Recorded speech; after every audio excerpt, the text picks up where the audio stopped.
అరే, ఒక పెద్ద సింహం, ఒక చిట్టి ఎలుక, అసలీ రెండింటికీ దోస్తి కుదురుతుందా?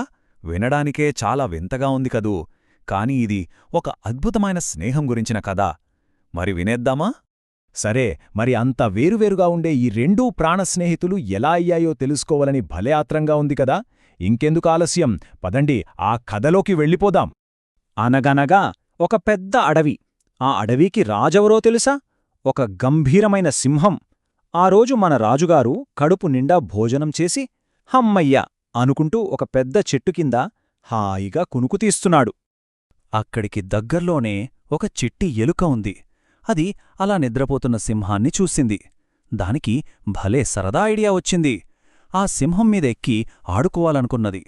ఇంకేముంది, మెల్లగా సింహం వీపుపైకెక్కి దాని పొడవాటి తోకమీద జారుడు బల్ల ఆటం మొదలుపెట్టింది. ఈ ఎలుక చేసే అల్లరికి మన రాజుగారి నిద్ర పాడైపోయింది. కళ్ళు తెరిచి చూసింది. అంతే, కోపంతో గర్రర్ అని అడవి దద్దరిల్లేలా ఒక గర్జన చేసింది.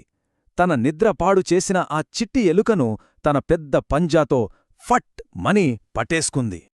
నిద్రలేపినందుకు సింహానికి పట్టరాని కోపం వచ్చేసింది. నిన్నేం చెయ్యాలో చూడు అనుకుంటూ ఎలుకను తినేయబోయింది.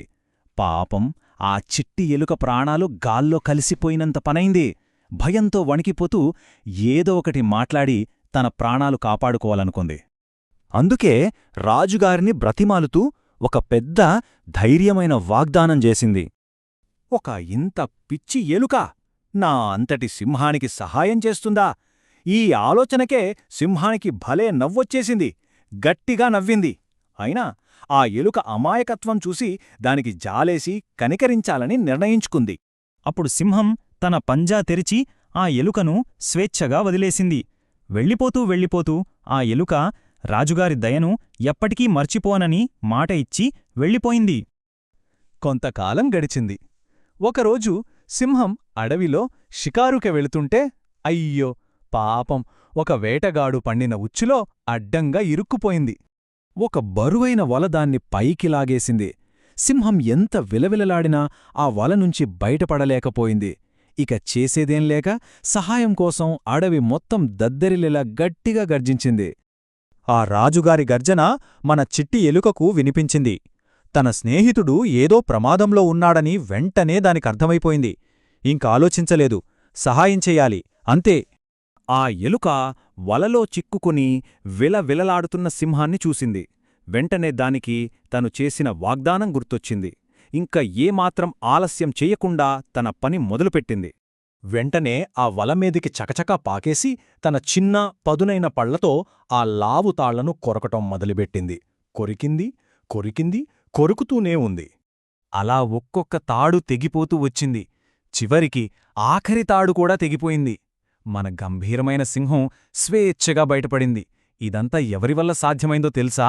తన చిట్టి స్నేహితుడి వల్లే. సింహం ఆ ఎలుకవైపు చూసింది.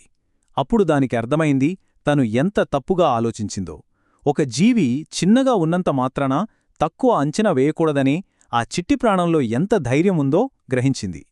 సింహానికి చాలా ఆనందమేసింది. కృతజ్ఞతతో తన చిట్టి స్నేహితుడికి ఒక కొత్త, చాలా ముఖ్యమైన బిరుదును ఇచ్చింది. అంతే, ఆ రోజునుంచి ఆ సింహం, ఎలుక ప్రాణస్నేహితులైపోయారు. ఇద్దరూ రోజూ కలిసి ఆడుకునేవాళ్లు.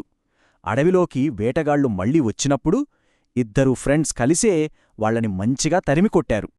అందుకే ఈ కథలో ముఖ్యమైన విషయమేంటంటే, మనం చేసే ఒక చిన్న మంచి పనికి కూడా గొప్ప ప్రతిఫలముంటుంది.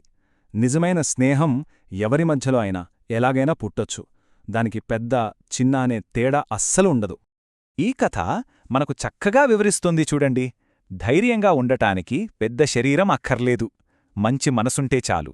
అంతేకాదు, గొప్ప సహాయం మనకు అస్సలు ఊహించని స్నేహితుల నుంచి కూడా అందొచ్చు.